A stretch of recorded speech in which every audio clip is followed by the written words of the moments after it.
Mesdames, Messieurs, bonjour. Bienvenue dans le journal de 13h25. Tout de suite, les cheats de l'info. Cambriolage au sein de l'EDC.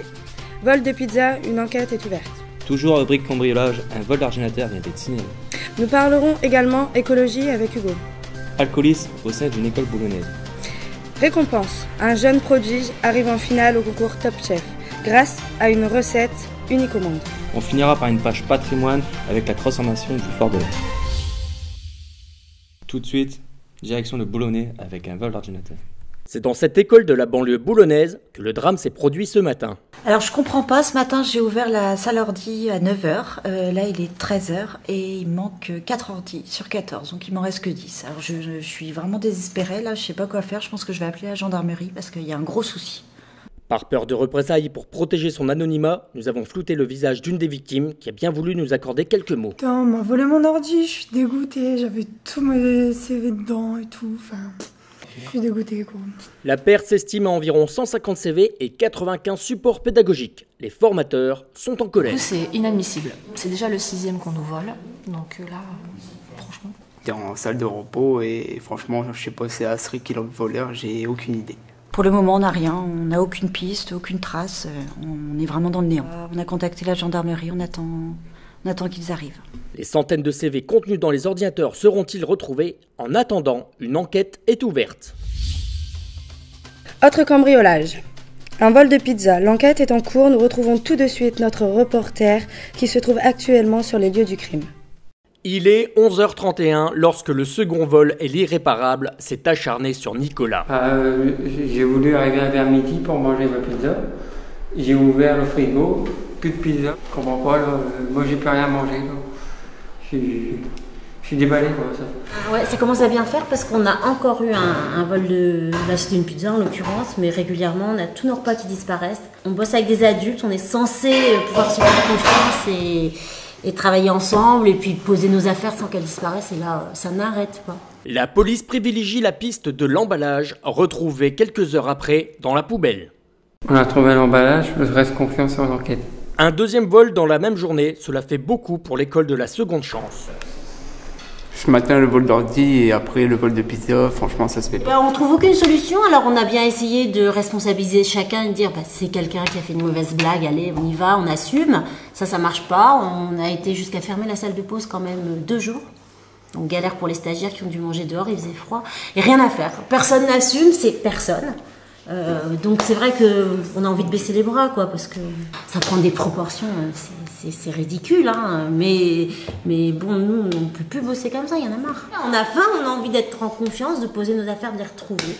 Pas d'autres indices pour le moment. Pour le moment la pizza reste toujours introuvable. En attendant, un appel à témoins a été lancé sur les réseaux sociaux. Autre sujet, un sujet écologique avec le témoignage d'Hugo l'écolo. Dans le centre de formation d'Hugo, tout a été mis en place en ce qui concerne l'écologie. Ici à EDC, on est très porté sur l'écologie. Alors ici, on a une poubelle verte pour le verre. Nous avons aussi ici une poubelle marron pour tout ce qui est autres déchets. Ici, nous avons aussi une poubelle jaune pour tout ce qui est carton. Ici, nous avons un nichoir pour tout ce qui est reproduction d'oiseaux. Ici, une culture de lavande, car nous cultivons notre propre lavande. Ici, nous avons un hôtel à insectes pour tout ce qui est reproduction d'insectes.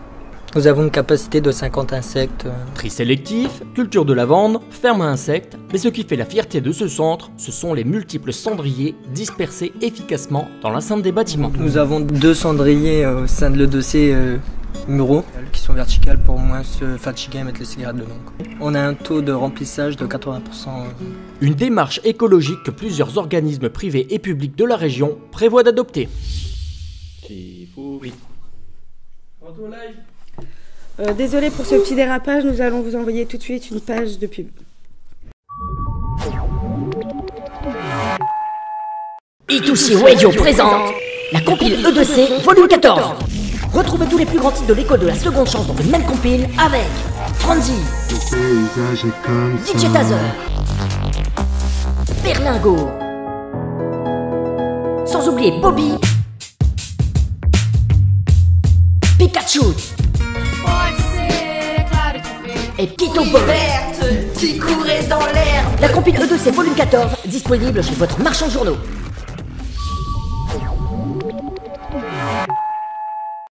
De retour dans votre journal, alcoolisme.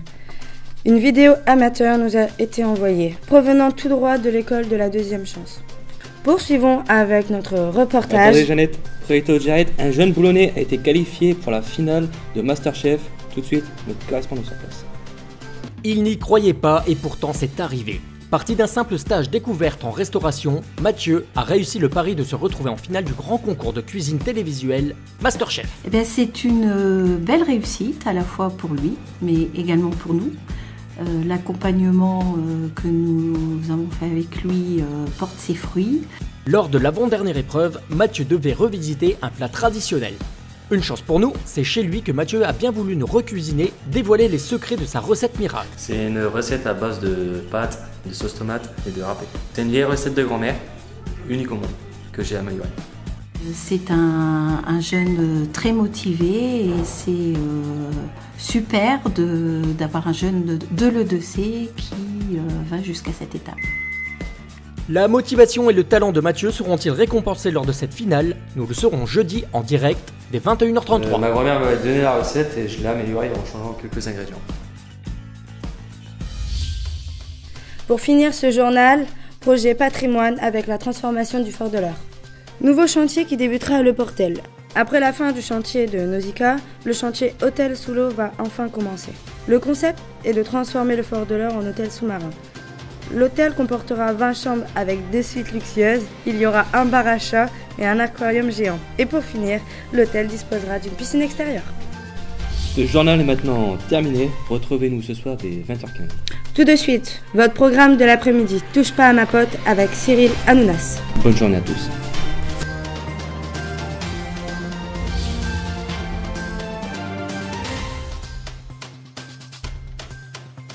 L'école de la deuxième chance Côte d'Opale a réalisé ce projet dans le cadre de la Semaine nationale de la presse et des médias. Ce projet a pour objectif de développer l'esprit critique des stagiaires et de vérifier la pertinence des informations par la réalisation d'un journal télévisé basé sur des fake news. En effet, la plupart de ces informations sont issues de vrais articles qui ont été réécrits de façon parodique, satirique et humoristique. Ce journal télévisé sera utilisé comme support pédagogique dans le cadre des ateliers de décryptage et analyse de l'information au sein de l'E2C.